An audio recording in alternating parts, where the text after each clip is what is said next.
E aí, tá gravando? Tá gravando, Tá cara. gravando essas bobeiras aí pro Yuri. Ele curte, cara. Essas bobeiras aí que você fica falando aí. Eu, né, Glaucio? E o negócio é o seguinte, né? Antes de gravar aqui, a cabeça, né, a gente tava fazendo piada, você põe pra gravar, dá uma bugada Aí assim. dá uma Né? bugada. Tô gravando, e agora? Exatamente. A onda eletromagnética que sai da... Ô, velho, você já buscou sua água lá? Ô, gente, o cara falou que ia buscar água e tá com uísque ali. A água e o uísque coexistem, cara. Eu tomei água, mas agora eu vou tomar o uísquezinho É aqui pra nós. mesmo. Correlação negativa tem a água e o uísque. Eles andam em direções opostas, então não tem problema. Entendeu? O nosso público é maduro o suficiente. Ah! Nossa. Quinta série que reina em mim, saúde a quinta série que reina em você, amado Vitor. Se você está assistindo a quinta série, por favor, comente quinta série. Por favor, quinta série, hashtag quinta série. Mas e aí, meu amigo? Não me venha com chorumelas, o que nós vamos falar hoje? Ah, cara, hoje tem uma pancada, hein? Sabe qual é o bom, cara? Só abrir um parênteses antes da gente começar oficialmente. A gente não combina o que a gente vai falar. A gente sabe só na hora. Aí fica aqui, borbulhando. Mas sabe o que é o legal disso? Que a gente não vem com coisas engessadas. Eu acho isso muito legal. Que quando você se prepara demais, aí vira um negócio meio decoreba, né? Então aqui a gente tá conversando, é uma conversa mesmo, um bate-papo, quase uma mesa de bar, né? Mas cara, eu concordo com você, porque isso é verdade, cara. O racional do nosso podcast é uma conversa sem pauta definida. Porque se for para ser pauta definida, a gente coloca, inclusive eu vejo pessoas fazendo isso agora, tá? O Google lançou uma inteligência artificial que você coloca as pautas lá, ela cria um podcast com uma voz humana, né, simulando uma voz humana falando. Então, cara, nessa era da inteligência artificial, que a gente já falou em outros episódios, eu acho que as pessoas vão ficar, ou estão tendendo a ficar sedentas por aquilo que não é artificial. E o nosso podcast, ele tem essa proposta, né? Muito bom, senhor. Agora eu quero saber o tema. Por que eu tô com uísque? Porque eu vou explicar o tema, vai ser difícil.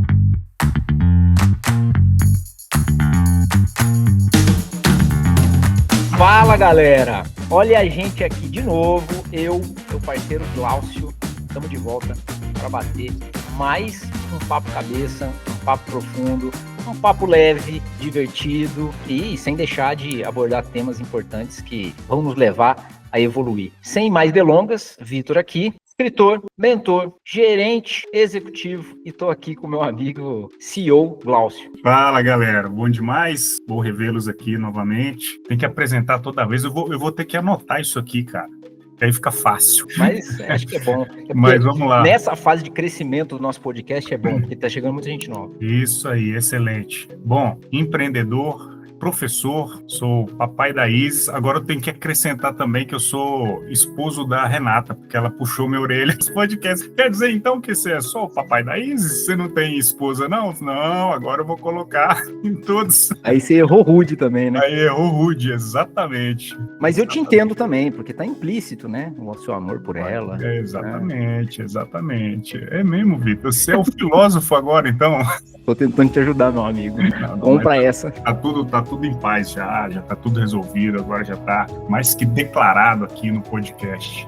Excelente. Mas e aí, meu amigo, o que nós vamos falar hoje? Boa, Glaucio, vou tentar explicar o tema que esquentou minha cabeça durante a última semana. Não tenho uma ideia, uma opinião a respeito, mas pensei sobre. Estava eu conversando com alguns amigos, surgiu uma história aí de que você já deve ter ouvido falar, de que os nossos bisavós, vou chutar os bisavós aqui, tá? As pessoas que geralmente, pessoas mais antigas, viviam na roça. E aí teve aquele tema tradicional que diz assim, nossos bisavós eram mais felizes vivendo na roça, vivendo de forma mais simples, porque eles tinham menos conhecimento. Porque a ignorância é uma bênção, sabe? Aquela história padrão. E eu, cara, decidi pensar de uma outra perspectiva nessa conversa. Vim pra casa, não na hora ali, mas vim pra casa pensando o seguinte: será mesmo que eles eram ignorantes no nível de como eles não conheciam o mundo ou mais sobre o mundo, isso naturalmente faziam eles ser mais felizes? Eu comecei a pensar sobre isso e eu cheguei a uma ideia que eu queria discutir com você. A minha ideia é, eu acho que não. Eu acho que os nossos bisavós, o pessoal da roça, pelo contrário, eles tinham muito conhecimento, mas muito conhecimento aprofundado na experiência que eles viviam. A roça era tudo para eles. Eles pertenciam àquilo. Eles faziam parte da roça, a roça fazia parte deles. E esse conhecimento profundo dava a eles uma capacidade de contemplar melhor algumas estruturas, alguns benefícios que aquele mundo fornecia para eles. Então eu não acho que eles eram ignorantes. Eu não acho que eles não tinham conhecimento. Pelo contrário, eu acho que eles tinham muito conhecimento em uma determinada experiência. Entende? Rapaz, que profundidade, hein, meu amigo? Eu vou chamar o Sócrates aqui para discutir essa ideia. Pessoal, até isso a gente estava comentando aqui nos bastidores rapidamente, que a nossa ideia aqui é trazer coisas que nos fazem refletir realmente, mas a gente não traz nada formatado. A gente vai conversando aqui, é um bate-papo real. Não é nada, a gente tem que olhar aqui, vamos fazer um script. Não, isso não existe. Então, quando a gente vem com essas ideias, é uma porrada, literalmente, porque a gente precisa ampliar um pouquinho os nossos horizontes e refletir com verdadeira profundidade no assunto. Cara, eu acho que a gente vive numa cultura que idolatra a expansão. A gente pode partir o nosso pensamento daí. Legal. Então, a gente tem muito aquela questão dos mais lugares visitados, mais metas batidas, mais experiências acumuladas, mas aí vem a pergunta justamente em cima disso. Isso por si só é sinônimo de plenitude? Às vezes a gente está correndo por vários caminhos ao mesmo tempo, mas a gente vai terminar o nosso dia com a sensação de não ter vivido nenhum por inteiro, justamente por esse monte de gatilho, por esse monte de coisas ao nosso redor.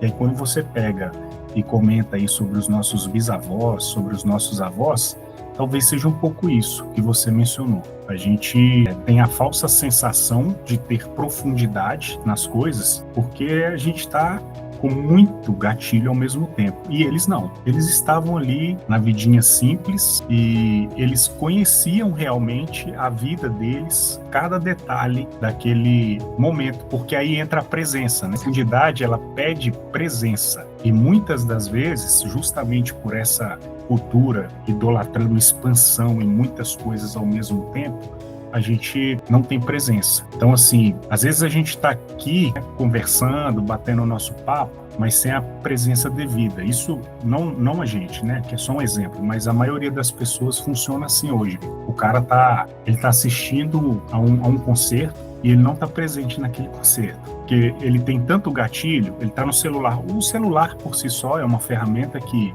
te traz muitos gatilhos. Então ele está no celular e ao invés dele contemplar aquilo com presença, ele está pensando em tirar foto, filmar. Eu acho isso muito engraçado até, né, cara? As pessoas estão assistindo a uma peça teatral, a qualquer coisa, a um show, mas não com os olhos, literalmente, né? O cara tá com um celular, ele tá vendo aquilo através dos vídeos o tempo inteiro. Então, acho que é mais ou menos essa ideia. Eu acho que faz sentido isso que você tá comentando, porque a gente hoje exige 1 milhão de conquistas, e os nossos bisavós e avós talvez não exigissem tudo isso.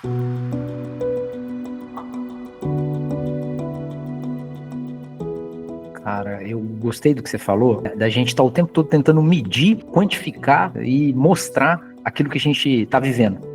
A gente tem essa necessidade, inclusive conversas, o MesaCast, pessoal, né? Você deve ter assistido algum, o pessoal senta numa mesa lá e você vê, né? Pega algum aí, um exemplo, e você vê as pessoas conversando naquela mesa com o celular aberto do lado, assistindo a elas mesmas, avaliando quantos estão as assistindo. Então elas não estão focadas na conversa, no conteúdo, elas estão focadas do que eu estou conversando, o quanto está engajando, quantas pessoas estão vindo escutar isso que eu tô falando. E isso é um pouco assustador, porque as pessoas, elas... Cara, eu adorei o termo que você usou. As pessoas não estão presentes. Elas estão ali, mas não estão presentes. E eu acho que, além da presença, ou, pelo contrário, não além da presença, a presença, ela é pré-requisito pro pertencimento. O mundo se fala muito em pertencer, né? A gente tem essa necessidade de pertencimento. E aí, cara, a pergunta que eu fiquei me fazendo quando, né, citaram essa questão dos nossos bisavós, que eles eram ignorantes, que a gente conhece mais do mundo, A minha pergunta para mim mesmo foi: eu conheço o mundo, mas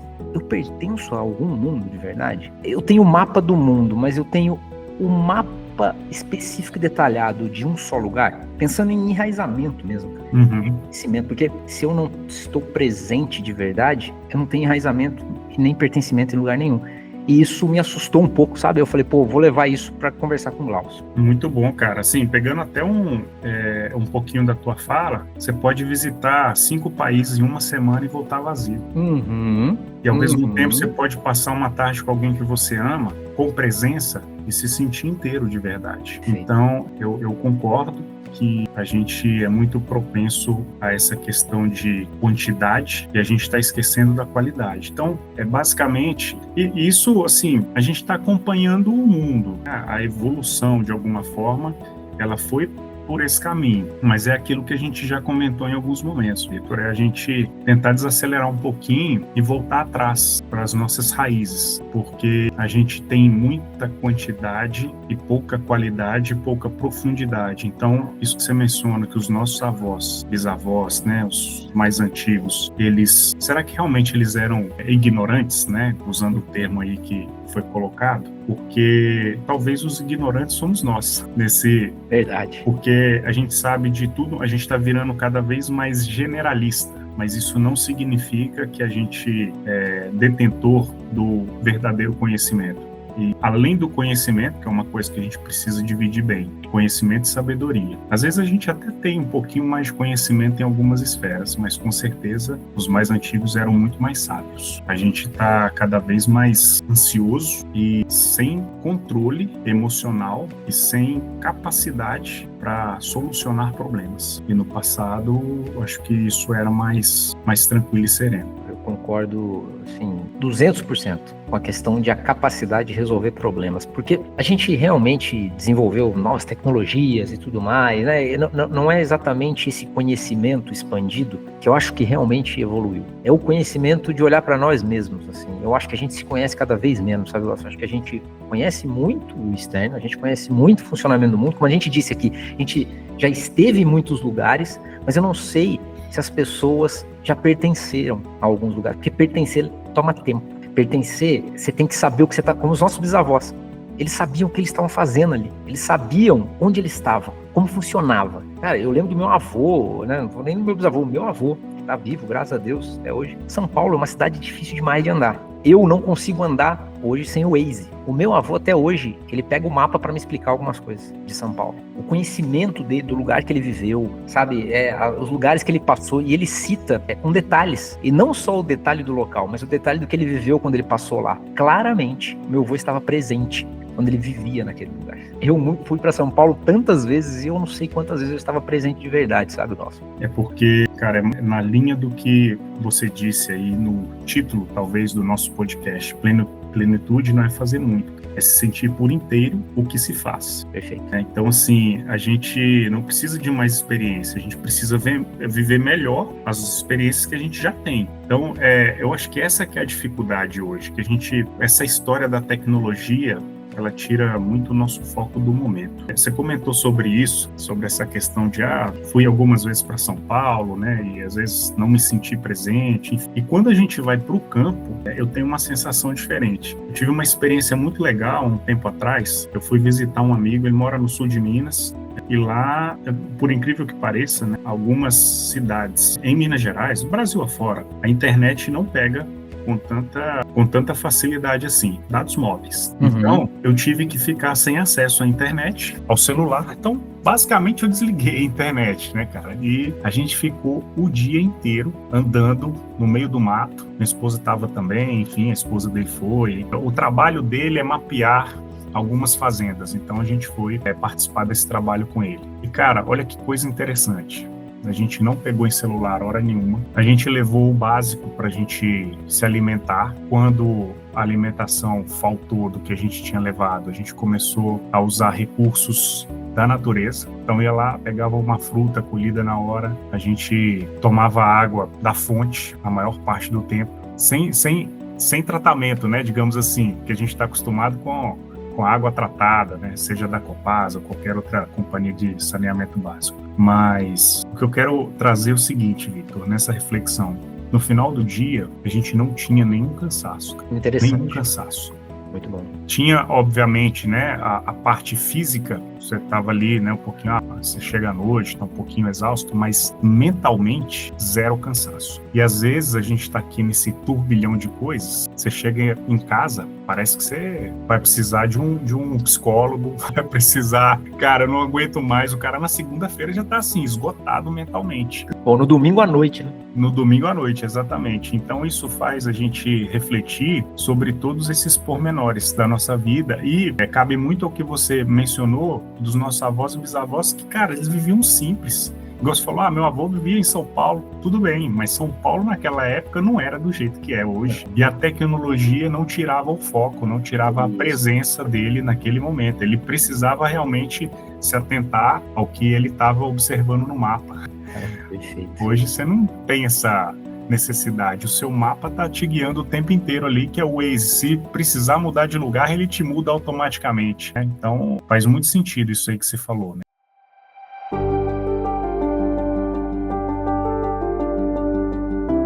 Esse exemplo que você deu é legal, assim, então vamos partir do princípio aqui, eu tô chegando nessa conclusão junto com você, né, pelo menos para mim, na minha vida, eu acho que tem um valor esquecido dessa sabedoria localizada, porque quando você foi descrevendo, o que eu fiquei imaginando, ele tá descrevendo com conhecimento de onde ele estava. De novo a presença, né? Você estava presente. E essa presença, tanto que você consegue contar para mim em detalhes, né? Te deu essa sabedoria localizada, e não localizada do local só, mas do momento que você estava vivendo, do espaço que você estava vivendo, das pessoas que estavam com você, você citou as pessoas. Cara, eu acho isso muito interessante, porque daí eu queria puxar um nível a mais disso, que para mim é essa relação entre o conhecimento e essa capacidade de perceber a beleza é a chave. A gente tem deixado de perceber a beleza das coisas. A gente prefere na tela do celular ver uma foto tratada de um lugar do que quando estar no lugar passar a perceber a beleza daquele lugar. Então você já fica pensando a pose que você vai tirar, a foto, o ângulo, a luz, como você postar lá, as pessoas vão falar, vão ver. E naquele momento você não está presente, você não está tendo essa percepção. E essa falta de percepção presente que a gente está falando aqui, causa uma falta de contemplação. Eu acho que a gente está perdendo a capacidade de contemplar. Como a gente não pertence a lugar nenhum, como nós não estamos presentes, nós deixamos de pertencer, nós deixamos de ter esse conhecimento, essa sabedoria localizada. Com isso, a gente perde essa capacidade de perceber. Com a perda da capacidade de perceber, a gente deixa de contemplar. Então, a gente esqueceu que viver bem não é saber de tudo. Viver bem talvez seja saber o suficiente sobre algo que importa de verdade. Muito bom, cara. De forma bem resumida, né? Você mencionando essa questão da contemplação, a profundidade mora no silêncio. Perfeito. Então, é parar um pouquinho, menos pressa e mais presença. A gente tem que lembrar que o extraordinário mora no comum, quando se vive com atenção. Então, às vezes, não é o tempo que está faltando, é a presença que está escapando. Gostei dessa frase, cara. Pode repetir ela, que eu assim, acho que ela vale... Deixa eu chamar aqui o Platão e o Sócrates de novo para você. Quando você chama o Platão e o Sócrates, eu vou chamar o Yuri. Yuri, ele vai repetir, você coloca na tela lá. Cara, é uma frasezinha assim que eu tento carregar nos últimos tempos, que não é o tempo que está faltando, é a presença que está escapando. Isso é coisa que a gente já fala aqui no nosso dia a dia, né? Então, assim, e não tem nada de novo nisso, no final das contas, né? É isso que é o mais interessante, a gente tá... Só que as pessoas não conseguem enxergar isso, e é um desafio grande, né? Pelos gatilhos que nós temos hoje em dia, é um desafio as pessoas conseguirem se conectar com essa presença que você está mencionando. Mas, cara, é fundamental. Eu acho que essa presença... Eu concordo com você que não é nenhum segredo. Porém, na minha vida profissional, vou dar um exemplo.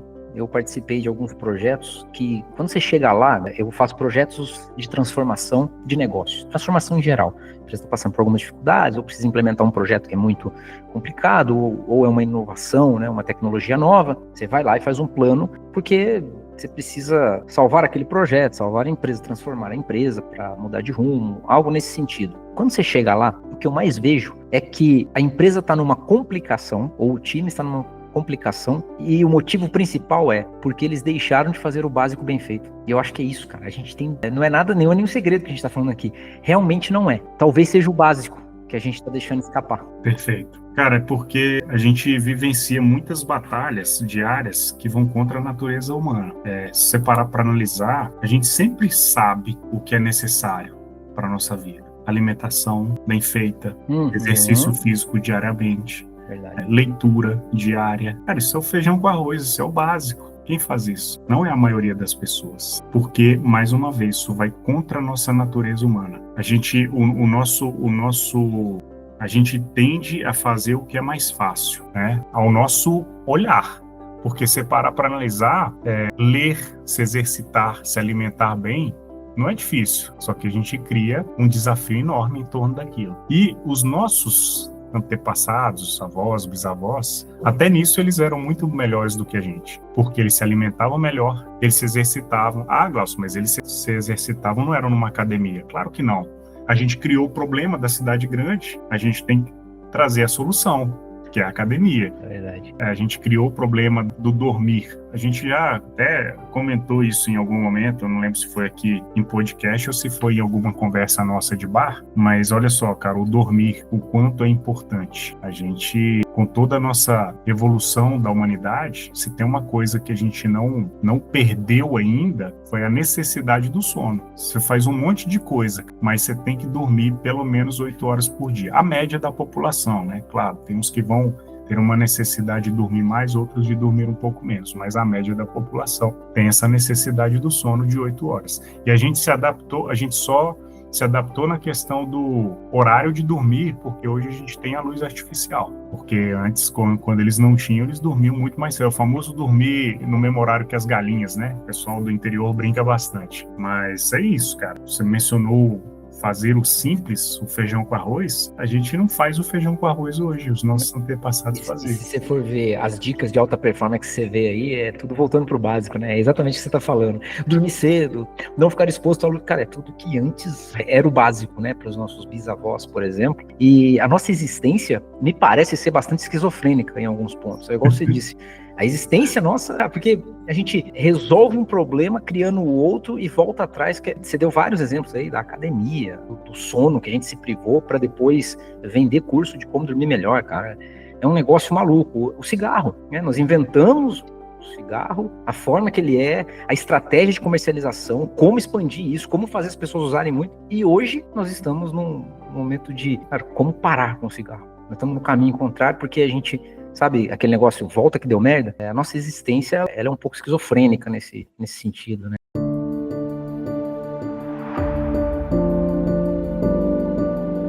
Eu costumo falar, Gal, você falou um negócio interessante aí. Pô, estudar, ler, tudo isso, cara, não é tão difícil. E, cara, você acordar cedo, né, pra quando você precisar, você ler com atenção, você se exercitar, tudo isso, cara, dói. Mas eu costumo falar, vou dar spoiler da 2ª edição do meu livro. Tem algo lá que eu chamo de a dor voluntária. Para mim, é a evolução. A nossa evolução, ela está na dor voluntária. A vida dói, tanto que você nasce chorando. A vida dói. Então, viver bem é escolher sua dor. Porque se você não escolher sua dor, a vida vai escolher por você. Você pode não doer agora. Eu não vou me exercitar. Não vai doer agora. Mas é uma troca intertemporal. Vai doer de uma outra forma no futuro. Excelente, cara. Cara, essa questão da quantidade, né, do excesso de coisas que a gente faz, de informações e afins, a gente conversando aqui, eu lembrei, você mencionou essa parte do ramo profissional, da área profissional, eu lembrei sobre alguns casos do empreendedorismo. Tem muita gente que expande muito, né, faz de tudo um pouco. Tem até um livro sobre isso, esse eu não li especificamente, que é sobre os generalistas, né, que eles estão vencendo, enfim. Eu acho que para algumas situações pode até fazer sentido, mas para outras, os especialistas ainda vão ser a chave ali, que realmente vai apertar o parafuso certo. Você entendeu? E aí eu tenho um caso específico aqui entre os meus parceiros que é assim, fala assim, ele é mais velho, né, do que eu, e ele foca só em um produto. Ele é muito foda no que ele faz, cara. Ele é muito bom no que ele faz. Vende até avião caindo, né? E tem um outro do mesmo ciclo nosso que ele é igual um polvo, cara. Ele sai tudo que... Estão vendendo ali agora, vão vender batata doce. Ele vai lá. Aí agora eu vou vender, sei lá, camisa de garrafa PET. Aí agora eu vou... Cara, eu acho que... Eu não estou falando que a gente não tem que diversificar. A minha preocupação é a gente não pulverizar. Isso serve para tudo. Diversificar as minhas ideias, diversificar as minhas áreas de atuação é importante, porque às vezes eu vou estar com um problema em uma determinada área, eu vou ter outra, né? Então eu vou ter o plano A, o plano B e o plano C. Isso é importante. Mas o que eu falo aqui é que a diversificação em excesso, ela vira pulverização. E aí você não tem mais controle daquilo que você está fazendo. É isso que a gente tem que tomar cuidado. E os nossos antepassados, né, eles tinham às vezes eles tinham a diversificação ali dentro de um contexto, mas era uma diversificação simples. Era algo que eles tinham controle e eles tinham profundidade. Então, se eu diversifico em excesso, eu perco essa profundidade. Eu não preciso ser especialista em uma única coisa. Eu posso ser especialista em mais coisas, mas eu não vou conseguir ser especialista em tudo. Por isso que vem o termo generalista. E aí é que eu acho que, cara, o generalista, ele é superficial demais. Ele pode ser muito bom em várias coisas, mas ele não vai ter essa profundidade e não vai conseguir resolver problema como deveria em algumas situações, né? Então, acho que é um gancho bom para a gente trazer para o lado profissional também. Acho excelente, acho que tem tudo a ver. Eu costumo chamar isso de domínio de competência. Eu acho que talvez seja isso. Dentro do seu domínio de competência, você precisa diversificar. Por que você precisa? Porque, de novo, a galera confunde aquele negócio. Sai da sua zona de conforto. Cara, sai da sua zona de conforto, mas dentro do seu domínio de competência. Eu sempre dou o exemplo do Phelps. Nadador, cara, tem quantas medalhas olímpicas, maior medalhista olímpico na natação. Ele era ruim em braçadas, mas ele era muito bom em mergulho. Ou o contrário, eu não me lembro. Dentro da natação, a zona de conforto dele era o mergulho. Ele era muito bom, então ele saía na frente quando ele mergulhava. Na hora das braçadas, ele era muito fraco. Ele teve que sair da zona de conforto dele. Agora, deixa eu te falar uma coisa. Se ele tivesse ido jogar bola, ele estava saindo da zona de conforto dele? Estaria, na verdade, né? Muito da zona de conforto dele. Só que ele estaria saindo da zona de domínio. Perfeito. Ou seja, ele saiu da zona de conforto dentro da área de domínio, que era a natação. E aí ele foi estudar a braçada.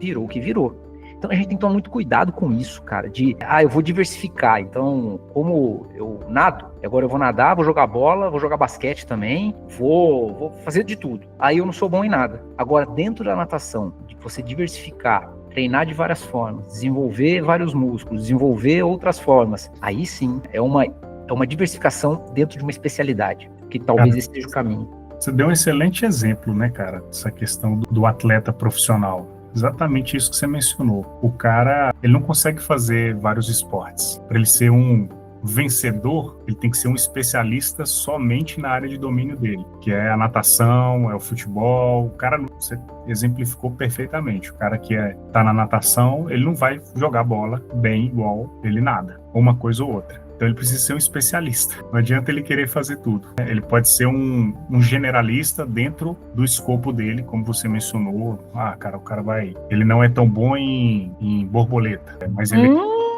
gosta. Nossa. É mesmo? Ele não é borboleta. Então. É mesmo? Meu Deus do céu. O cara vai ter que colocar um corte desse tamanho. Meu Deus. Destruiu a conversa. Bora lá, volta. Volta. Generalista, é isso que eu estava falando. Mas eu concordo, mas pra você ver, né? Você tem esse livro mesmo sobre o mundo do generalista, alguma coisa assim. Eu já vi esse título, nunca li. Porém, eu já li um livro oposto que chama A Morte dos Experts. É como as pessoas buscando ser generalista estão deixando de desenvolver pesquisas valiosas para o mundo. Isso é focado lá nos Estados Unidos, esse livro. Mas, cara, é muito interessante mesmo. E como as pessoas pararam de buscar, ou têm parado, é uma tendência de parar de buscar os especialistas, o povo mesmo, para buscar opiniões de famosos. Então as pessoas confundem popularidade com profundidade. Então se tem um famoso, eu quero ouvir o que ele tem a dizer sobre efeito estufa. E aí vem um famoso que, cara, a única coisa que ele fez foi teatro, estudou teatro, tirou a carteirinha dele, ficou famoso por isso e claro que ele vai dar opinião sobre efeito estufa, mas ele nunca estudou, ele não sabe como funciona. Então ele começa a falar um monte de asneira e a grande massa que ele tem acesso por eles ser famoso, vai na onda. O expert que estudou isso, ninguém quer ouvir. Aí essa dinâmica tem criado a seguinte tendência. Ninguém mais quer ser expert, porque os experts não estão ganhando mais méritos. O mérito é dançar no TikTok, ser famoso, porque daí você pode dar opinião e falar sobre tudo que todos vão te ouvir. Excelente, cara. Pega o Instagram, eu vi uma postagem hoje sobre isso. O cara tava falando assim: você aí que é um especialista e não tem muitos seguidores, mas fica indignado com pessoas que estão com muitos seguidores e não tem a menor noção do que estão falando, vem aprender comigo. Uma coisa. Olha aí, cara. Entendeu? E o cara fala exatamente, cara, a verdade. Os especialistas com conteúdo excelente, eles têm poucos seguidores. E o cara que é popular, que tá falando um monte de abobrinha, que não é especialista, tá lá como o rei da rede social. É interessante isso mesmo. Eu tava fazendo essa análise, cara, esses dias e pensando no seguinte: curva de Gauss, né? A maioria está na média.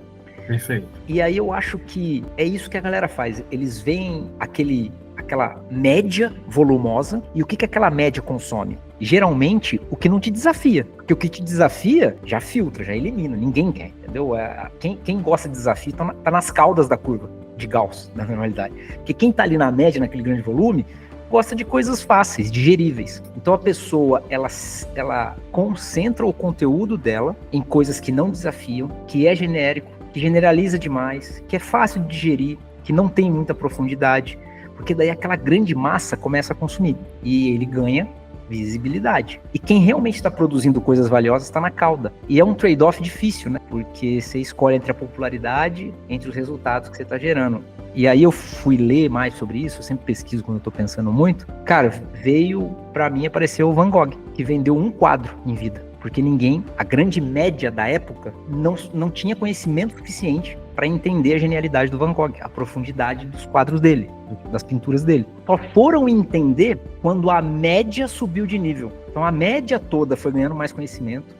Então a média do mundo subiu, aí começaram a valorizar o Van Gogh. Ou seja, ele foi profundo no tempo errado. Ele fez um trade-off aí.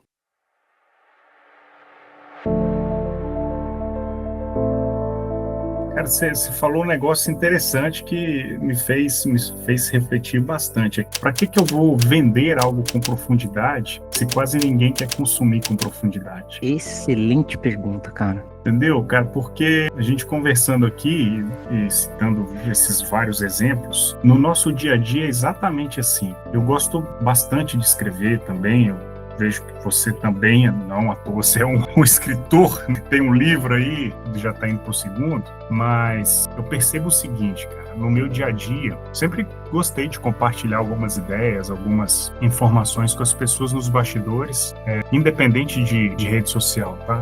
Falo assim, às vezes no WhatsApp, eu escrevia alguma coisa, mandava para um grupo de pessoas, um grupo de amigos, de familiares, e cara, impressionante, a grande maioria não dava feedback. Pouquíssimas pessoas liam o texto até o final. E o WhatsApp tem aquele lance do ler mais, né? Cara, quase ninguém vai no ler mais, se garanto. Então, assim, isso te faz refletir. Fala assim, cara, na rede social, no Instagram mesmo, você vai fazer uma postagem, você tem que ser enxuto. Você não pode ter profundidade na tua postagem. Se você colocar um texto gigante, as pessoas não vão consumir teu conteúdo. Uhum. Quer ver outro exemplo? O YouTube. Isso que a gente está fazendo aqui, a gente faz um bate-papo de 40 minutos a 1 hora, talvez. Eu acho que está sendo a média aí do nosso bate-papo. As pessoas dificilmente consomem esse conteúdo na íntegra. Por isso que existem os cortes. Perfeito, é isso que eu ia falar. Se você for ver o vídeo, o conteúdo original, onde está o grosso do conteúdo, onde está a essência do que a gente conversa e discute, que eu acho muito rico, porque a gente sempre se baseia em coisas muito valiosas, tem muito menos views e muito menos engajamento do que os cortes específicos. Cara. Exatamente.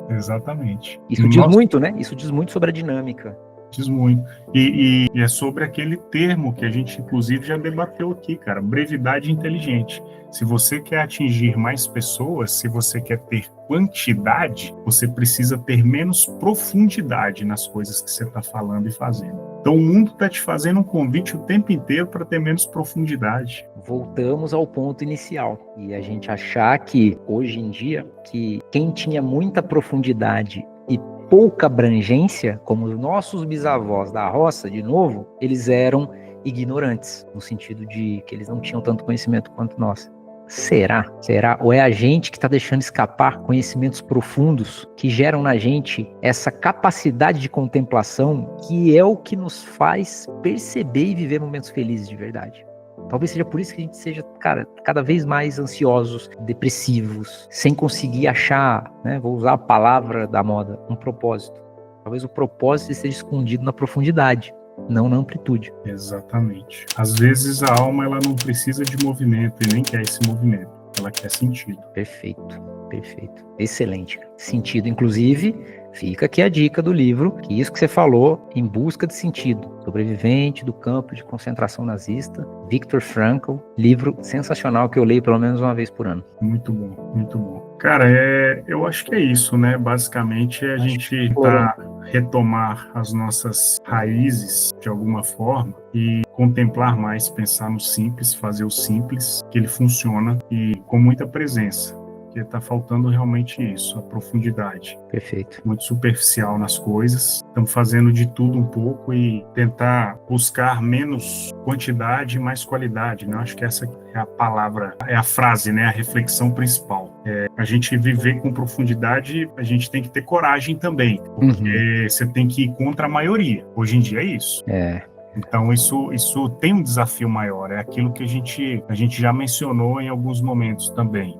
E contra a maioria, cara, é um gerador, em primeiro lugar, é o diferentão na sociedade e, infelizmente, a sociedade nos julga muito hoje também. Então, às vezes, a pessoa ela não está atuando naquele formato, não é por falta de personalidade, porque ela está cansada de brigar, de debater com a maioria. Então, ela em alguns momentos escolhe o famoso prefiro ser feliz do que ter razão. Entendeu? Verdade, cara, verdade. Mas eu acho que a sua reflexão é extremamente necessária. Eu acho que, cara, se tem alguém ouvindo a gente aí até o final, né, das conversas, e não só os cortes, nem todo conteúdo vai pro corte. Exatamente. Então, tem coisas que quem só assiste o corte talvez não tenha acesso. Eu acho que é essa questão de que mundo de fato você quer pertencer. Eu acho que é muito interessante fazer essa pergunta: aonde eu quero pertencer de verdade? Qual que é a característica das pessoas que eu quero estar envolvida? Qual é o mundo que eu quero conhecer no detalhe? Que eu quero explorar, sabe? E, cara, ainda mais, qual é o mundo que eu quero que me conheça de verdade? Porque eu acho que essa é uma troca, né? Quando você quer pertencer a um mundo, esse mundo começa a te conhecer também. E qual é esse mundo que você quer fazer essa troca? Para mim, a resposta ela passa pela questão da contemplação. O que eu quero contemplar? Ou eu quero apenas ficar consumindo experiência? Talvez valha aí essas reflexões finais. Excelente, cara. É a gente pensar no que já está aqui, no que já existe e o que ainda não mergulhei o suficiente, ao invés de ficar buscando coisas novas o tempo todo. Cara, o que eu já tenho? E dentro do que eu tenho, o que eu preciso ou o que eu gostaria de ter mais profundidade. Perfeito. E isso, cara, a gente vai conversando, vai lembrando de outras. É igual a ideia do livro, né? Às vezes a gente fica muito ansioso para comprar um livro novo. Eu quero comprar um livro novo, eu vou adquirir mais conhecimento dentro dessa esfera. Cara, às vezes, se você der mais valor a alguns livros que você tem na sua prateleira, você vai ter mais profundidade no conhecimento que já está ali mais fácil na tua cara. Perfeito. É interessante isso, a gente está o tempo inteiro buscando novos conhecimentos em novos livros, legal, não estou dizendo que não é para fazer isso, mas eu sou assim, né, eu gosto muito de leitura, enfim, mas às vezes a gente está tão ansioso para adquirir novas coisas que a gente consome às vezes rápido demais o que está na nossa mão e a gente não ganha profundidade naquilo. É o que a gente fala da leitura e da releitura, porque tem livro que você mencionou aí agora, um livro que você lê todos os anos, para você ganhar profundidade naquilo. Claro que não são todos os livros que você vai ter essa necessidade e esse desejo até de ganhar profundidade no tema, mas alguns eles exigem e merecem a nossa atenção redobrada. Vou reler esse livro, mas, cara, dentro da minha esfera aqui de atuação, Pai Rico, Pai Pobre, por exemplo, Segredo da Mente Milionária, são livros que, a psicologia financeira, são livros que tem que ser lido e relido com frequência. Exatamente. E você ganha profundidade naquele assunto. Então, faz total sentido aí que você... Seu estilo, né? Você criar um estilo de vida, você criar uma profundidade, você pertencer a algo, faz parte, né? Você vai criando o seu modo de ser e para isso você precisa de foco. Em alguns conteúdos eu concordo muito com você. É a famosa, você falou dos livros, né? Que a gente só quer comprar cada vez mais. Às vezes não, né? O Taleb fala isso, né? Para sistemas antifrágeis, lá no livro Antifrágil dele, fala sobre a via negativa. O modo mais rápido de tornar um sistema no nível máximo da sua eficiência não é adicionando funcionalidades, é eliminando as fragilidades. Excelente. Isso aí vale uma escrita aí, hein? Vale. Vamos com o tecladinho. Põe aí, ô Yuri. Muito bom, meu amigo, muito bom. É isso, meu amigo. Pessoal, é isso. Obrigado aí por nos ouvir aí e até a próxima, né? Obrigado, pessoal, e até a próxima. Ô, Glaucio, deixa eu parar aqui. Mentira, não vou parar não, vou deixar gravando. Você pôs o carão aí, ó. Mentira.